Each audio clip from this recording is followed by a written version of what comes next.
Good afternoon, ladies and gentlemen. Welcome to the Danvers Historical Society. We hope you enjoyed today's virtual speaker series. Please be sure to visit our website, www.danvershistory.org, to find out details about our upcoming virtual events and programs.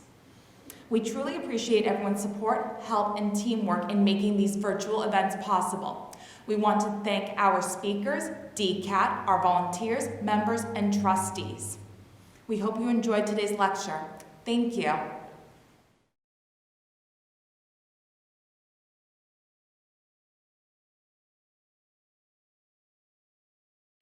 All right, we're rolling. We are being recorded this evening. And I just want to welcome everybody. I've seen most of your faces before. Nice to meet you. And as you probably know, Nora is a guest tonight. She's not running the show as usual.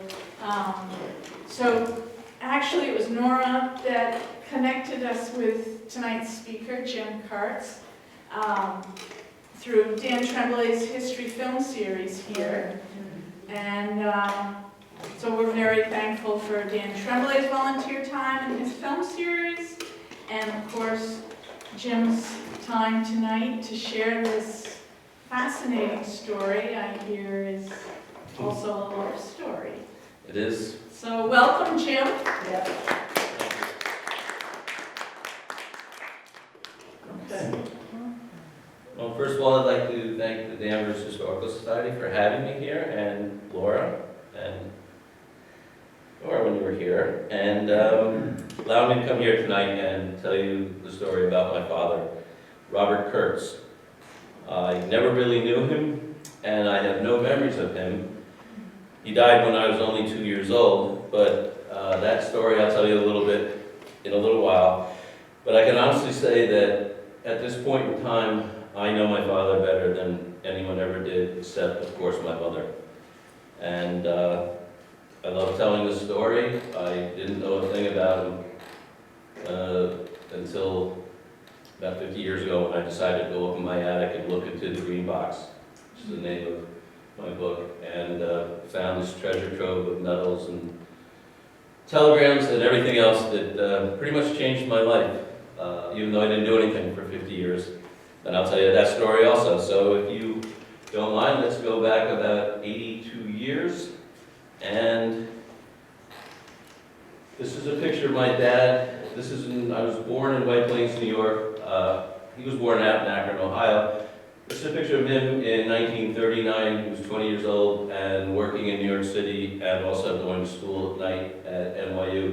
That's actually where he met my mom, commuting into New York. She was also commuting to a secretarial school. So that's where they started their romance.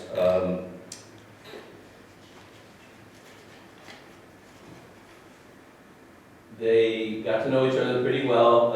This is kind of a funny story. This picture is also in my book. They went to Cape Cod together before they were married. Now, I have to tell you what my mother said. When I told her that I would include this in my presentation and in the book, she said, unless you tell every single person that's there that we're chaperoned, you're not putting this anywhere. So I have to tell you all, both of my grandparents, they each rented one of these cottages, and I'm sure they went off by themselves, but this was a chaperoned event. So Mom, she's left us a few years ago, but I want her to know that I told you. So in 1942, he was drafted, and first place they sent him to was an artillery coastal unit called Camp David in North Carolina.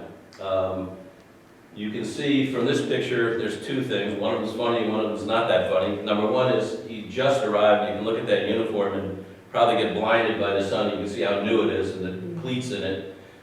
But my mom said he had a pretty good sense of humor. So he sent this picture, and he stood next to the sign, and he was basically saying something about the food that they served there. So if you can see, it says gas alarm for gas attack only. He thought that was pretty funny. Now, this was also when he was down there. My mom was still up in White Plains, and he sent this very short telegram.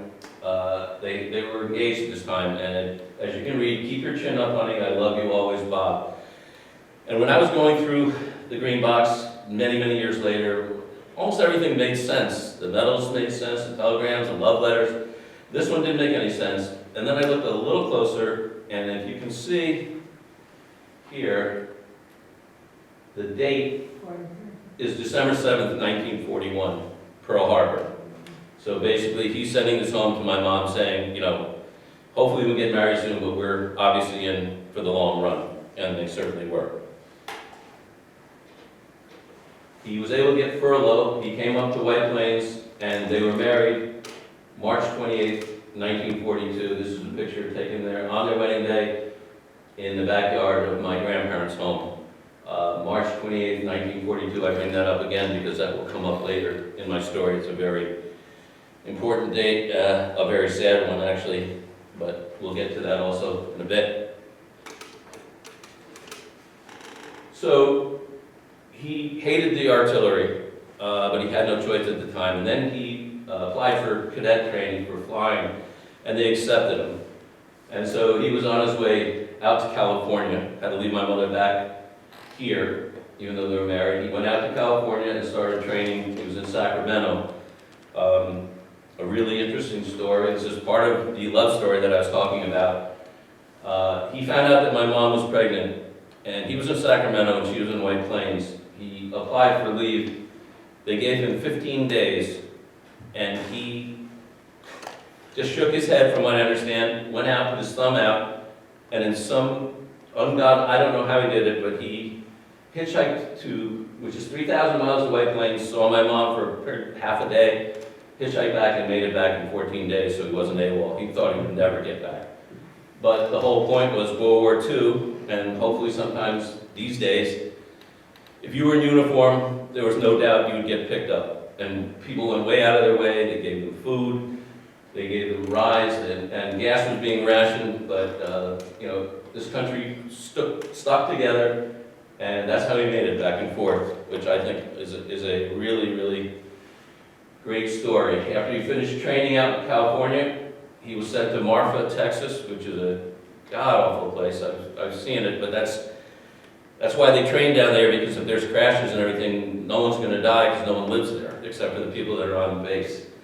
And they went down there, and that's where he received his wings. My mom went down right towards the end of his training with my brother. My oldest brother now was born. Actually, my oldest brother lives out on the neck in Ipswich, which has nothing to do with anything. Anyway, he got his wings, and then they were off to Casper, Wyoming. Another pretty god-awful place in my opinion, but I've been there a couple of times, and that's where he began his training on heavy bombers. This is one of the reasons I wouldn't want to live there. We do get our nor'easters here, but Casper really gets them, and they, you know, he trained all the way through winter. They had to. I mean, it snows in Germany too, so this is just a picture of my mom and my dad, and here again, my oldest brother, who was like a year old at the time. And he's got a pair of these little baby slippers on, which I'll be telling you about a little bit later also. It's a very good story of mine, and the one I love to tell the most. So on June 8th, 2 days after D-Day, the invasion, he shipped overseas. This is a picture of his crew in Pantanella, Italy. That's where they were based. My father is the short one, and one thing that I had met, they've now passed away, but I had met this fellow, Joe Spontak. He was the navigator. This was George Britton. He was a bombardier. I met him, obviously, 60 years later. But they said that my father always wore his hat sideways because he thought it was like the debonair look. Who knows? But that was their crew. And this is what they flew. This is a B24 bomber. This particular bomber is called the Joycey Bounce. His was called Sugar Baby. There were 10 airmen to a crew. he was on his 20th mission on August 3rd, 1944, when he was shot down. That's another long story I'll be telling you shortly.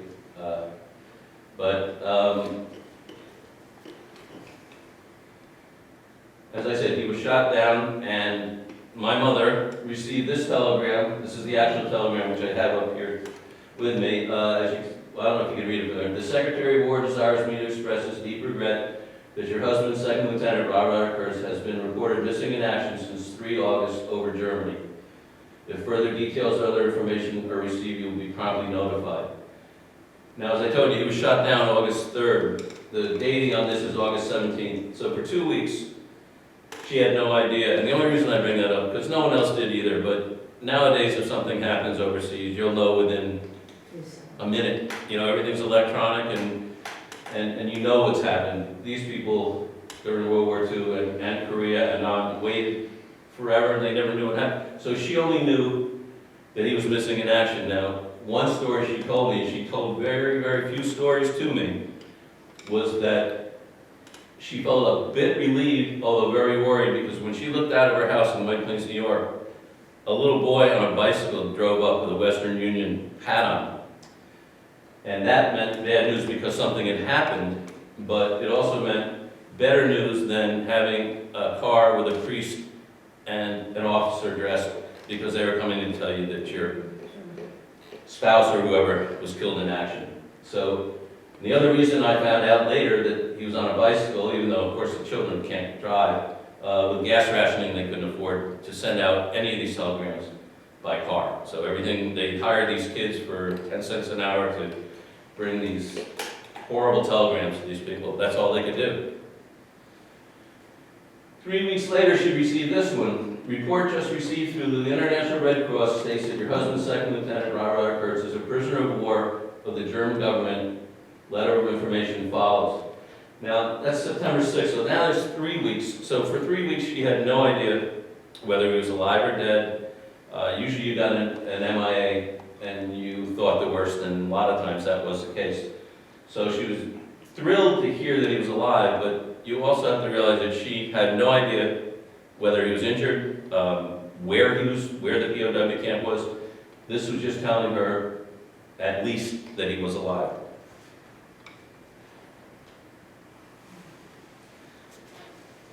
Once he was captured, after he was shot down, he spent 3 days in a place called Dulag Luft in Oberger, Germany, where it was solitary confinement for 3 days and constant interrogation.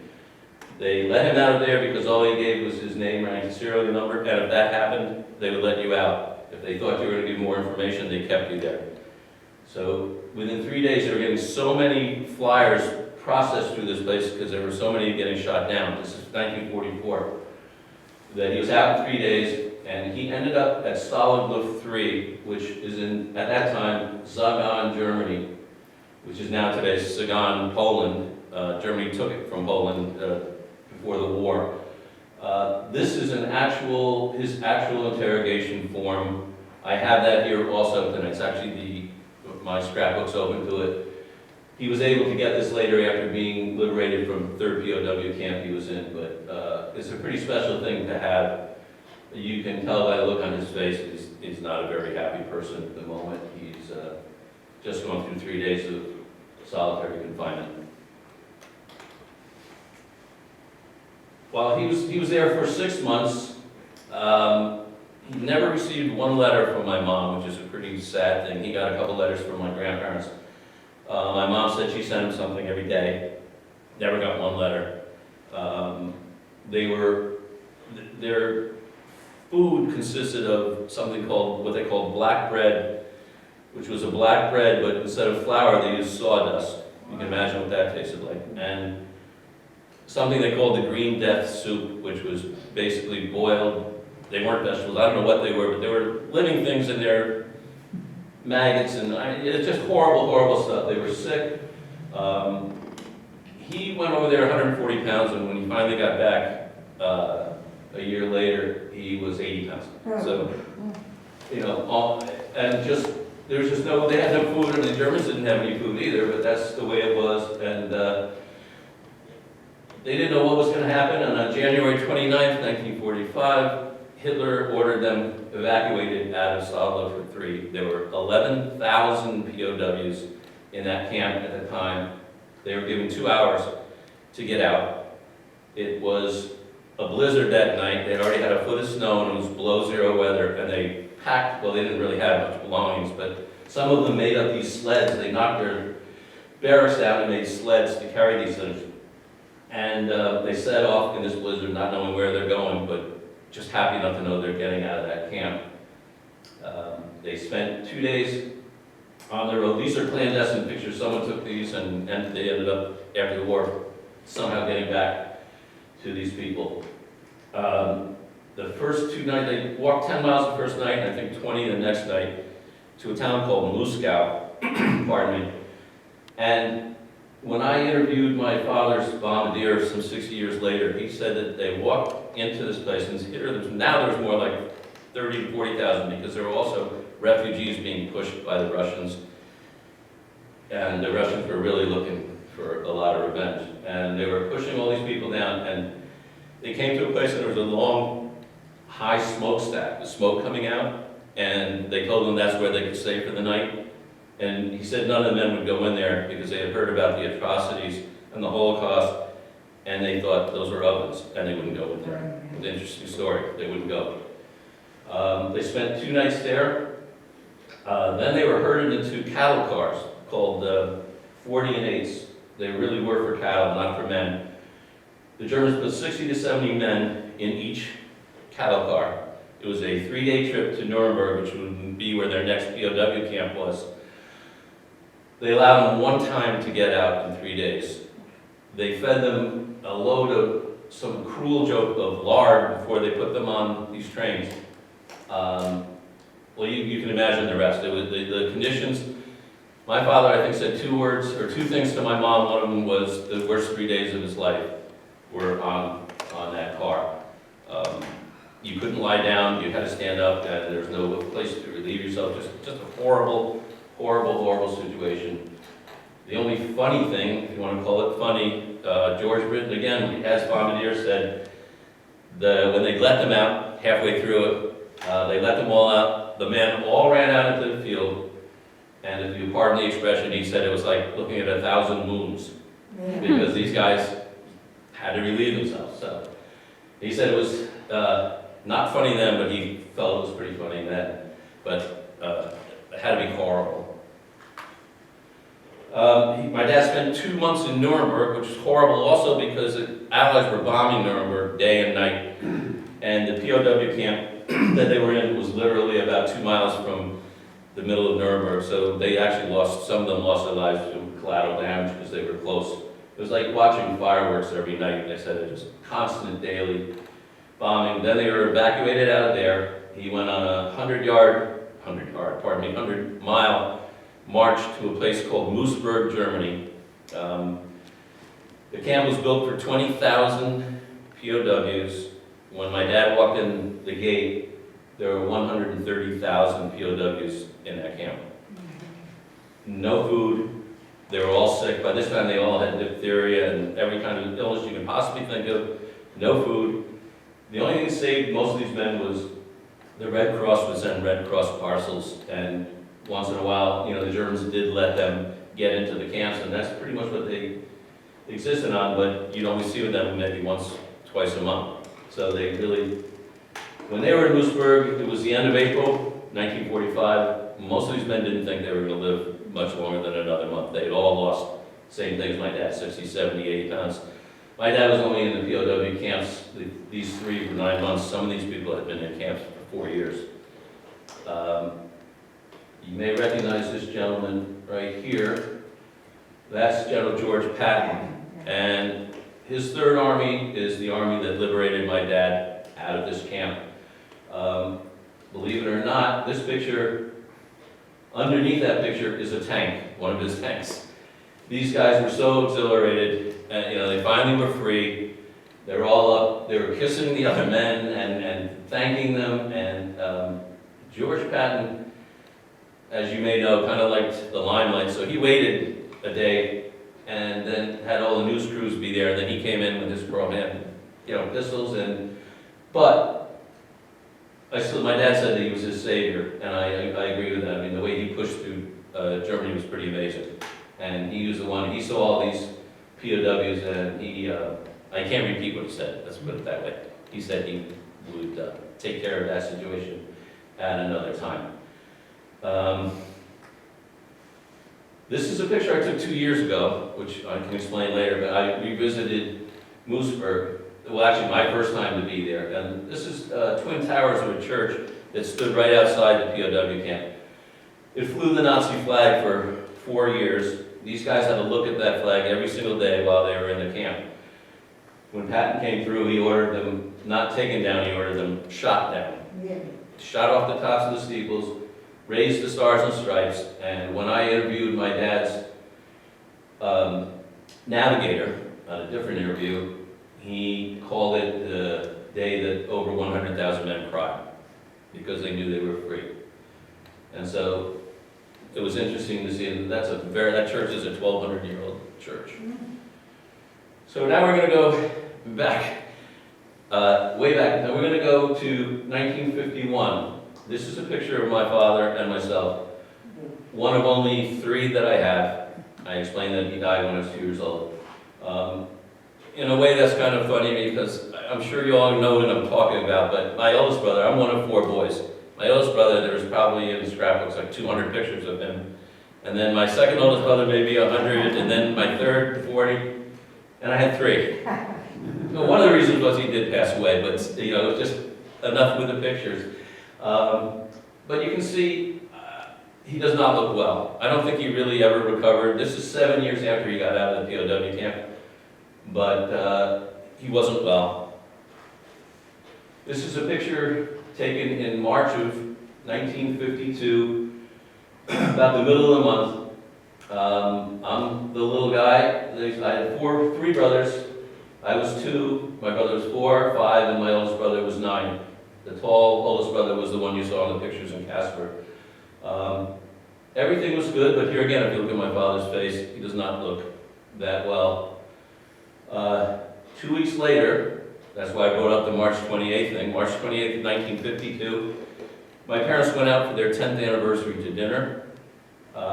Came back home, my dad said he wasn't feeling well, he just thought he had some kind of heartburn, and they went to bed early.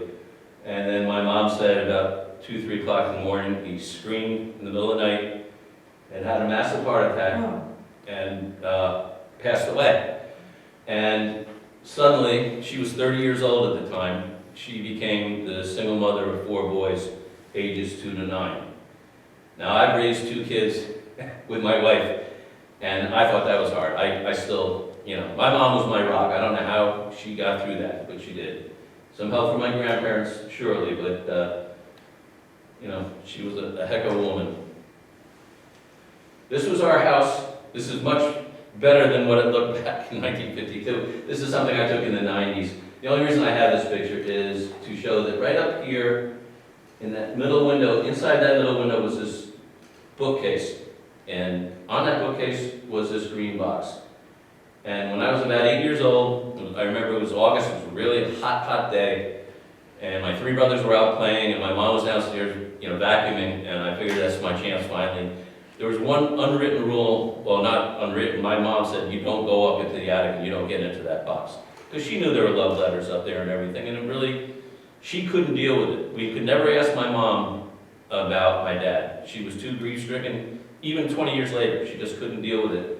And she said, no one goes up there. So my 3 older brothers who were intelligent kids and listened well, not me. I was up there 8 years old, because they all had some kind of memory of him. I had none at all. And I wanted something. So I went up there and opened that box, and it was like 100 degrees up there, and I was just so afraid of getting caught. But I remember my hands were like burning, touching these metals, and some of which are on this table here. And I was up there probably another, 10, 15 times before I went off to college. Each year I learned a little more, but never anything from my mother. I could not ask my mother because I wasn't supposed to be up there, number 1. Number 2, which I found out later, she didn't know anything. My dad never said a word. Never said a word about the war to anybody.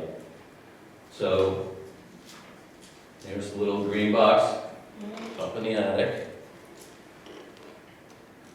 And now we're gonna jump back to 1944.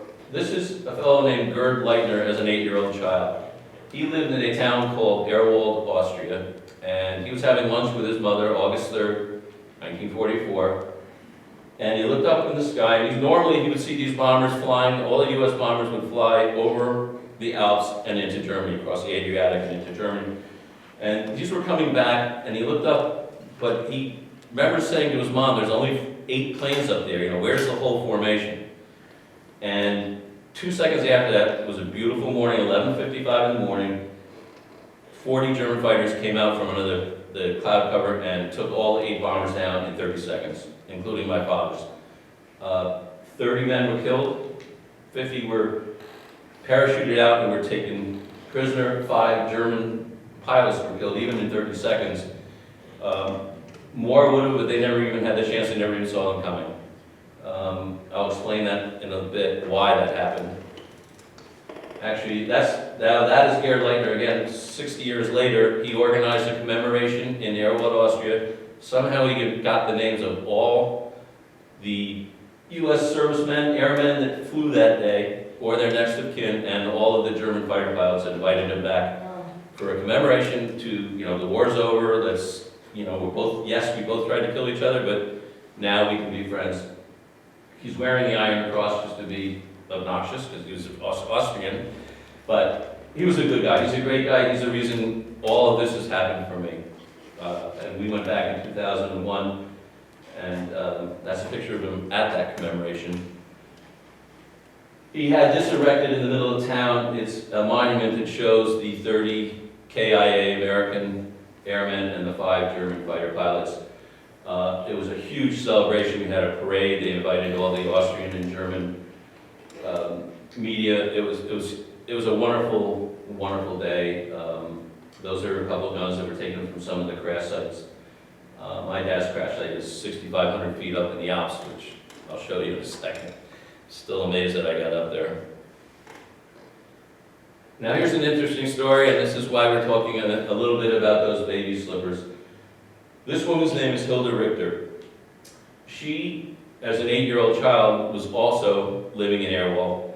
She was out having a picnic with her mother and little brother when this air battle happened. She had them run, they all ran underneath the tree and just watched men, planes, machines just come out of the sky, a lot of people dying, and she remembers it. And she remembers this one airman coming over the top of the hill running, and 3 Germans were running after him. They knocked him down, pulled their guns, ready to shoot him, and he reached in his pocket of his bomber jacket and pulled out a little baby slipper, because he didn't know any German, praying and hoping that one of these 3 Germans might be a family member or a father. Well, one of them must have been, because they lowered their guns and they captured him. So when she told me that story, finally it all made sense. When I was a child, 8 years old, going through, here's these medals and here's these love letters, and then there's these pair of, and I bring them today because I always bring them for luck. This is the one he carried. He carried this through 3 POW camps, through the forced march, and all the way home. What they had done, which I found out from my mother later, for that, first of all, that explains why they were in the box. My mother later told me that in Casper, Wyoming, it was freezing cold. They bought my brother a pair of slippers, then he had to ship out. She kept one, he took one, with the idea that hopefully he would come back and they could put the 2 slippers back together. So it wasn't even really a good luck thing. It was just more, praying that he would get back home. Well, to me, this is the only reason he made it. It's the only reason I'm standing here right now is because they allowed him to keep this. Of course they would. It's not a weapon. And he kept it. He got shipped back on a victory ship. Came in across in front of the Statue of Liberty. My mom's waiting for him out in the parking lot. Comes down the plank. They go and they put the 2 baby slippers. This is hers, looking much better. If you want to call much better, 70 years later. And they put them together, and they were back together. So it's a wonderful story, and she witnessed the entire thing, and then she shows up 56 years later to tell me that, which to me, things started to get a little surreal. but not until what happened in this next picture. That is the slipper. Now Gary Leitner wanted me to meet these three. I knew the fellow on the right, pardon me, that's Joe Spontak, that was my dad's navigator. Two fellows on the left. On the left is Oscar Bosch, and in the middle is a guy named Willie Unger. Two totally different people. Pardon me. Hope I'm not talking too much. Totally different people. Willie Unger, in the middle, spoke no English at all. So I talked to him through an interpreter. If you look at his face, the war just crushed him. You know, the Luftwaffe got decimated, so he lost almost all of his friends. He came back just to commemorate who was still alive, or to commemorate his dead comrades. One of the sweetest guys I've ever met in my life. We went out afterwards and had a drink. He's just a really good guy. Over here is Oscar Bosch. You can look at kind of how animated he is. Oscar Bosch looked at my name card, and he came over and he said, Air Kurtz, I want you to know that I'm the fighter pilot that shot your father down. So you can imagine, first of all, I had my son there. He was in BC junior year, so he'd come along with me. And I looked at my son, and I didn't know what to say. And I said, well, how would you know that? And he said, well, every B24 has a designated letter and on the tail, and I had your father's red H like right in my sights. And he said, and it was a beautiful day, and he's like gushing, and I didn't know what to do. And I finally looked at my son and I said, let's get out of here. He's too happy about all this. He's talking to the son of someone they almost killed. He turned around, he came right up to me, put his face right to my face, and he said, yeah, it was like shooting ducks in a pond. And you can imagine. And all I can tell you is I'm not a violent person, I'm really not, but thank God my son was there. Because my son, that was it. So from that point on, he pulled me back and we just stayed away from this gentleman. The rest of the time we were there was 2 more days. We found out that night, because he had a little too much to drink. This is now 2001. Still confirmed Nazi, loved Hitler, even in 2001. Really a little too hard to take all the way around. One of the worst experiences I've ever had.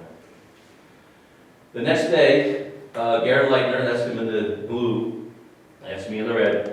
We went up the crash site. It's called the Brenda car. That's where my dad's plane crashed. 9 of them bailed out. The tail gunner never made it out. He was killed in action actually before the plane crashed. And he had a schematic of the difference between a co-pilot and a pilot seat on a B-24. Now how he got it, I haven't a clue. I don't know where he got it from. But he had been up to that crash site so many times. He's a huge hiker.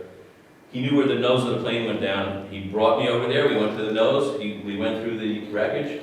And that's he and I pulling the piece of my father's co-pilot seat, which we made sure that's what it was, out of the wreckage. And I was able to bring that back home. And it sits in my home in Ipswich. So it's kind of one of my only connections to my dad. I remember holding it and then holding it up to the sky and, just thanking God that I was there. A little funny story on the side is trying to get that through customs was a really interesting thing. When I opened up my bag and showed someone the twisted piece of metal, it's kind of hard to explain to the customs. But we got through. Once I told him what it was, it turns out he was a military guy too, and he got it. So those 3 things that happened. I met the woman that saw my father captured, the guy who shot him down. We went up to the crash site, and I'm thinking, well, that's enough for my trip here in 2001. It's time. And Gerd Leitner comes up and he says, no, I want you to meet one more person, and she's on our hike, and her name was Debbie Beeson. And she actually had talked me into making the trip, because she had made it the year before and climbed the mountain. And she said, my father wanted me to tell you a story. And I was surprised because she had told me my father never wanted to talk about the war. Well, he did tell her something, and she said, you probably should sit down. And she said, your father, I'm not here if not for your father saved my father's life.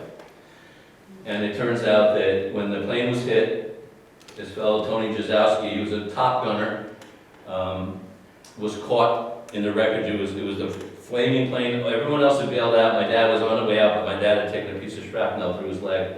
So a little slower to get out and made sure that everyone else was out. He thought he was the last one on the plane and heard Tony screaming, he went up, released the cables that he was caught in, and they jumped out, and 5 seconds later the plane blew up in midair. So, saved his life. I needed to hear that from Tony, so I actually went out to Linwood, Michigan, and met with him, and he told me the story, would not let me video it, and told me after this, I don't want to ever talk about it again. And that's what they're all about, and never said a word about it again. Well, the only thing he said, and I think I told Laura this, he said, didn't hate the Germans for the war, because everybody, you were at war. But he said what they did, he was a non-com, so he was in a not as nice a POW camp, if there was a nice camp. He said the food destroyed his stomach for the rest of his life. To the age of 90 years old, he never really, he just couldn't, he didn't recover. We're going to skip this picture. This, except for I'll tell you on the left, when I went back in 2010 with my wife, this is a picture that Hilda Richter again met us. That's her in the middle, the little girl, and the boy, and that's her mother. She actually had 3 pictures that they had taken that day of the air battle, which I thought was pretty exciting. And if it was working right, we went out onto this rock 60 years later, and it turned out to be the exact same rock. But the way this is pictured, you'd never know that. This is us up at, this is my wife Julie, this is Garrett Leiter now, he's 72. Got us right up there again. This is just up at the crash site. Oh, one thing important, at the crash site he handed me a wedding ring, which if anyone decides to get my book you'll read about, but he knew it was on the crash site. He had a friend of his from Airwall, 60 years later they gave it to him and apologized for stealing it off this crash site.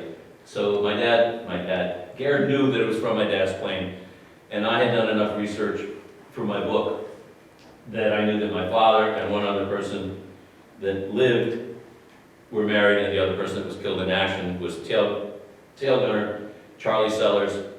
Had to be his ring. So eventually I was able to get it back to him, brought it back to his brother up in northern New York, near Syracuse. Returned the wedding ring to him, and what was more important to him, I also returned a piece of wreckage I found on the site that Garrett told me was the window frame for the tail gunner. So that was more important to his brother than the ring. Actually, he hung it like a piece of wrangled, rusty metal. He hung it right in the middle of his living room. That's how much it meant to him.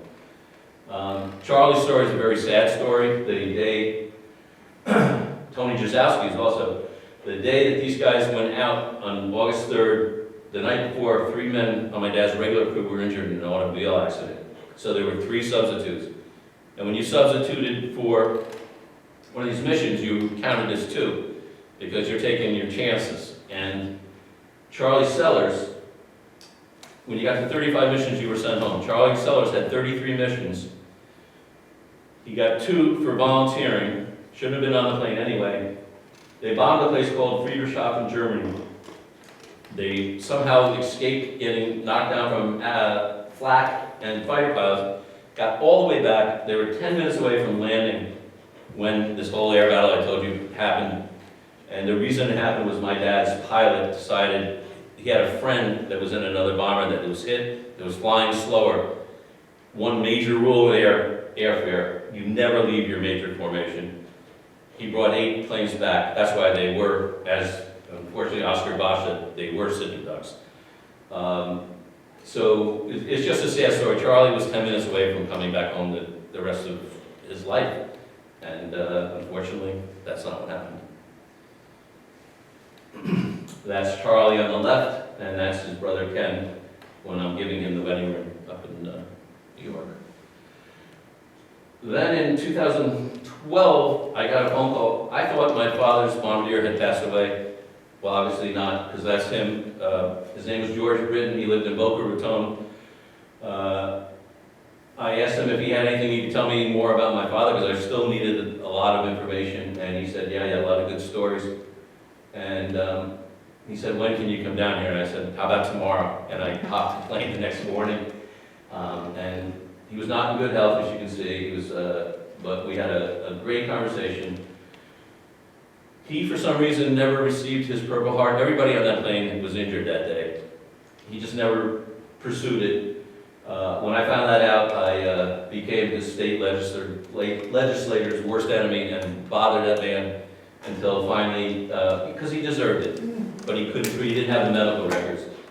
And it's funny how politics may work sometimes. When I was almost giving up, I said, gee, wouldn't it look really good for you to be awarding him, because it's about election time, and all of a sudden the next day they showed up at his doorstep.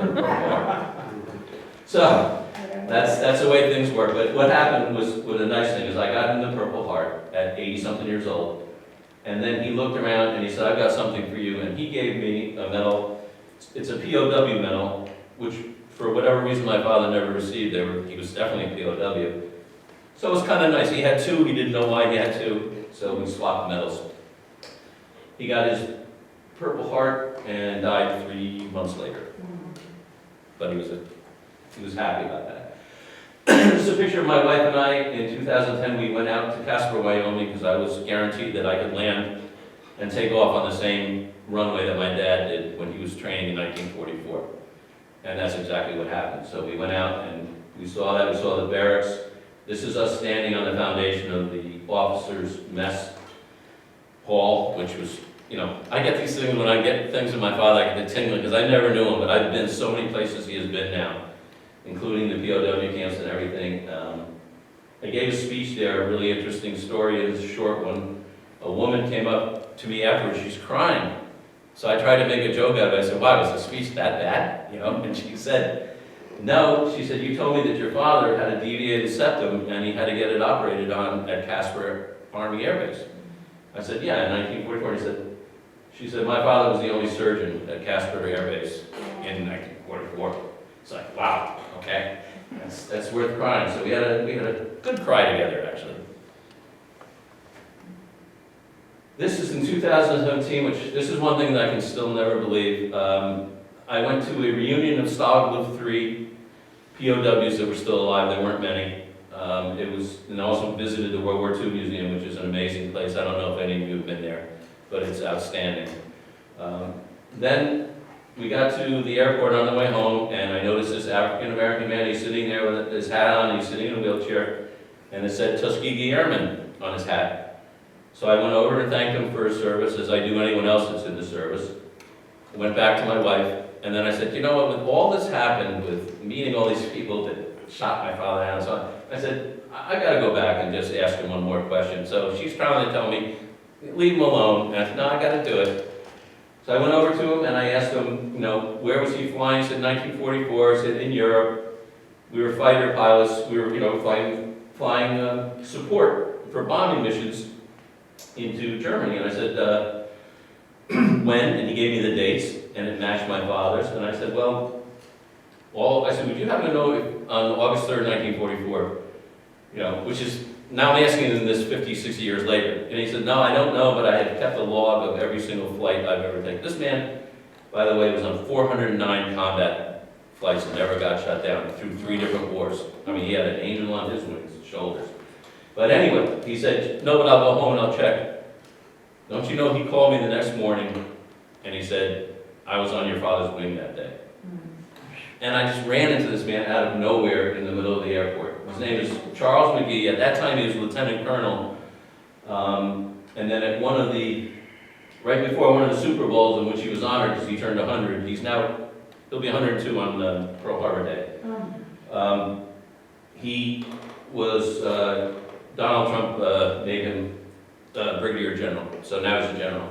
Still alive, still sharp. I call him 2-3 times a month, 2-3 times a year. Still doing well. We went to his house actually in Bethesda and did some filming because we're going to do a documentary. We are doing a documentary on my book.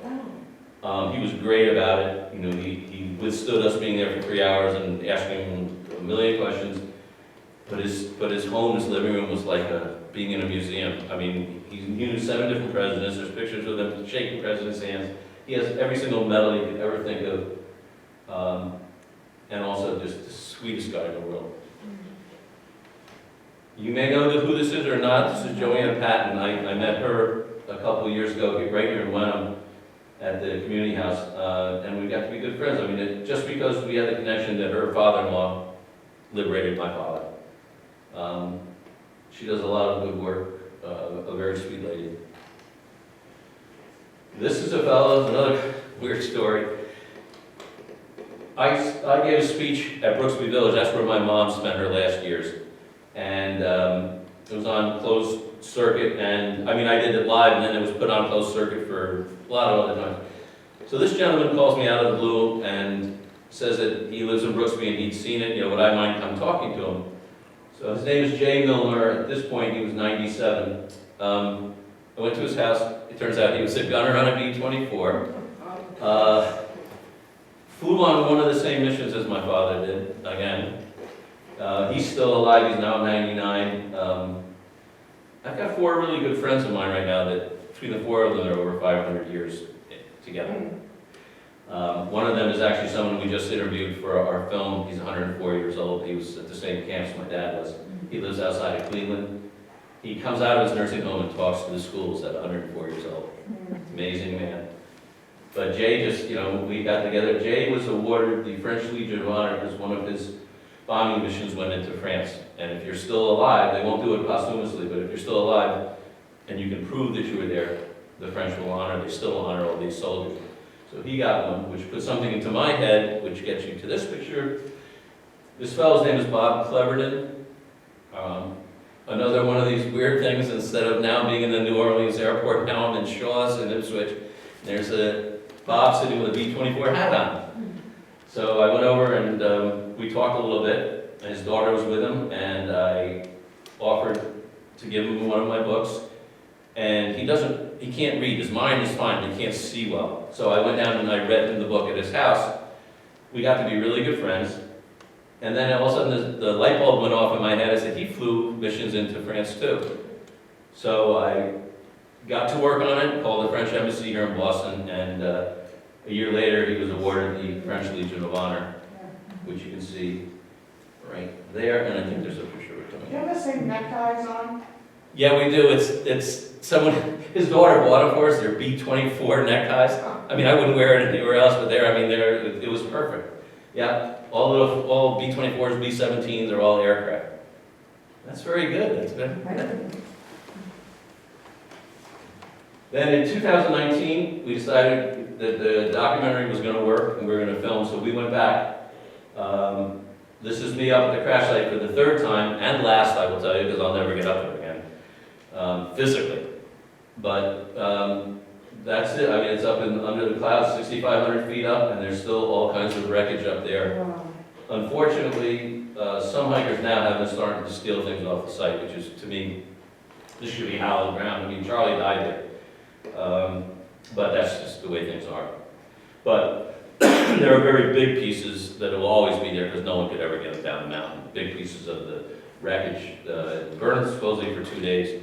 I have a couple pieces up here on the table of wreckage that I brought back from the wreck site where the metal and the rock are actually fused together. That's how hot that fire was. This is my son. He also went with me the 2nd time. No, the 3rd time. I went 3 times. This was in 2019. This is a picture of him with the wing of my dad's plane, which ended up about 200, 300 meters away. He's young, so he could climb down into all that to look at it. I just waved at him. I might never, if I went down there, I might never got back. Then we went to this little hut, and I didn't know, I had been there before, just to go up and have a stein of beer or whatever. It turns out this is obviously remodeled. This is the first place my dad was taken after he was captured by the Germans. This is called the Oberger hut.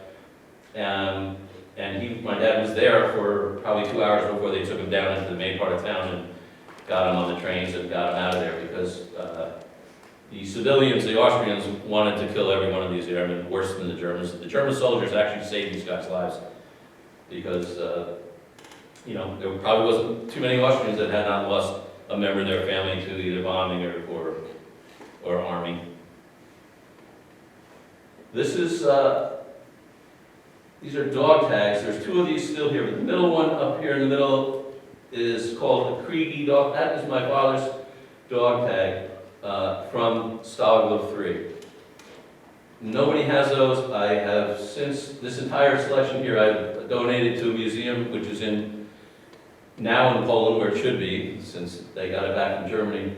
Stalag Lutheran Museum, I know the curator very well there, and donated these items. I donated a letter that my mother had sent him that finally got there, or got sent back to the States, whatever. And then I decided that I would donate his dress uniform, which still sits in my closet. So once we can find a way to get that to Poland without it disappearing in customs, we'll take care of that. And that is the uniform that I'm donating. That's my dad's uniform. And that pretty much completes my story. I would love questions, if you have any questions or thoughts. I'll be sitting over there if you want to take any look at anything, if anyone's interested in getting a book. But does anyone have any questions? Yes? Just two comments. My dad was in World War II, but never really went to the Pacific or left the country. But he would thumb home from Rhode Island. When you mentioned the thumbing and the hitchhiking, almost every weekend to Beverly. He was stationed in Quonset Point, Rhode Island. And everybody would pick them up. Yeah, exactly. And the other Not anymore. no. And the other point is, both my father and my husband's dad, Denny's husband was in the Pacific. They never spoke about the war. No? Never. No. And the other thing I didn't bring up about POW camps, two things. Pacific POW camps were 1 out of 2 men, women also, that were put in POW camps in Japan never came back. He has 50% fatality.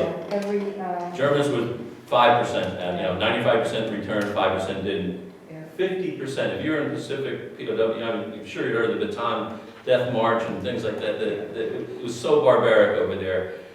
My dad, that's the other part of my story. Stalag 3, if you had to be in a POW camp, this was the best. They had the libraries. That's in my book also. They had libraries. They actually had sporting events. They had hockey. They made their own golf clubs. But what they didn't have is any decent food. They slept with fleas and rats and, But they did, the YMCA and the Red Cross got a lot of things into that, mainly because they were an officers' camp. And Stalag means it's an officer, Air Force officers. Hermann Goering, second in command of Hitler, was, an air officer. So he actually took care of these people. Hitler put an order out 7 days before these guys were evacuated at the end of January to kill every one of them. And Goering overruled them. Otherwise, another reason I wouldn't be standing here. So if you had to be in some camp, I guess that was the best to be in. I can't imagine any camp being the best. But, anyone else have a question? Well, if you put out that order to kill them, how did they not do that? Because Goering overruled him, even though he was second in command, he wouldn't allow it. So, thankfully. So did you ever talk to your mother about the letters in the last some years before she passed away? It's funny, like Steven's read my book. There's some of these letters where, he was a real romantic. I mean, a real romantic. So she didn't, but I think that was her main reason. I don't want you up there reading these letters. I don't think she would have cared about the medals and the telegrams and everything, but there were some pretty personal. I'm not so sure. I mean, she passed away before I self-published my book. I'm not so sure she would have liked me putting a couple of those letters in there, but I think it's part of the book. I mean, it's when I was trying to get someone to publish it instead of self-publishing, and they said, no, there's a World War II book glut, and we won't publish it. And I said, this is not a World War II book. It's the background of World War II, but this is a love story between my parents that weaves all the way through my book, because it's what he did to get back. And what she did, she was all over the United States, following him before he went over, and which women did. And that slip her on the back as far as I'm concerned.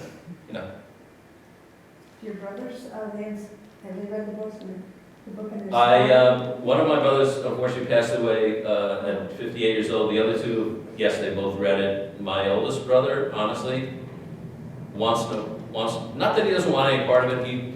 he remembers my dad really, really well. He was the oldest, he was 9 years old, and he never got over it, because at 9 years old, he also became, you know, man of the house, so which none of us liked. You know, I mean, I love my brother, but boy, when you got 9-year-olds telling you what to do, it's a little tough. But, so he backed me on the project, but not really got into it, and wouldn't, you know, we were doing interviews for our film, he refused to be interviewed. Just too hard on him. So. When do you think the documentary will be finished? Well, one of the things we need is funding. I mean, we get to certain points and then we have to stop. So we don't know. We've got an awful lot done. The filming we did in Europe is really, really, really good. I was hoping I could show you, but I don't think we can do that tonight. It's a 5-minute trailer, but I don't think it's gonna, we want to risk that. So Maybe Nora can help you with that. I don't know. We'd like to get it. We wanted to get it done, and the 75th anniversary of the end of World War II. But that was last year. I mean, COVID really messed everything up. Yeah. We had all set up to do a reenactment of the forced march, and we had to close all that down because you couldn't get people together and we didn't have any snow. That was 2 years ago. So kind of hard to do a reenactment in the snow when there's no snow. Eventually we are going to do it. We've got the reenactment people to do it, and we're going to do it out in, you know, they're not going to know whether it's Germany or Danvers. We're going to do it out, you know, a bunch of pine trees and get that done, so that'll be good. So I really can't answer that. I hope sooner than later. We don't know. Thank you. Yes? People in literature sometimes become familiar with others that are working in the same genre. And you mentioned that you met Joanne Patton, and so you've been to the Hamilton Women Community House. Have by any chance you crossed paths or know about Hale Brack, who is... I did. We swapped books. Okay. I did meet him. Yeah. They just did a re-interview of him, and they're doing... I actually met him where that picture was taken. That's where I met. He was there also. He hangs out at the... I think actually he was presenting his book. Actually, and he had someone else reading that night. That's where I took that picture, actually. Because there's a lot of similarities in terms of the love story and the forbidden letters that have been found many years later of his father. He had the composite of the letters from his father overseas to his mother, and his mother's letters to his father, that his father saved overseas, and were able to return them back to Salem. And so they have the complete chronology. Yeah. And all the other intrigues that go with it. See, what I have for as far as letters during the war, I have my father's letters home to his grandparents, and I kept all those. But honestly, I can't imagine what that was like for my father. I mean, these people are receiving mail all the time, and for whatever reason, the mail from White Plains or for whatever never got to him, and she wrote every day. And that's mentally that's a tough thing to handle. That's another thing that you read in my book. You know, at Christmas time, they dressed these two guys up as Santa Claus, and the commanders in the camp decided to hold the mail for like 2 weeks without them knowing, so that Christmas Day they just bring them all this mail for and make everybody's Christmas. And my father sat there and got nothing. Oh, dear. So. Thank you, Jim, very much. Thanks for coming.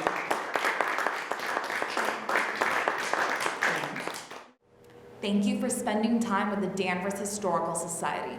Please be sure to visit our website to donate at www.danvershistory.org.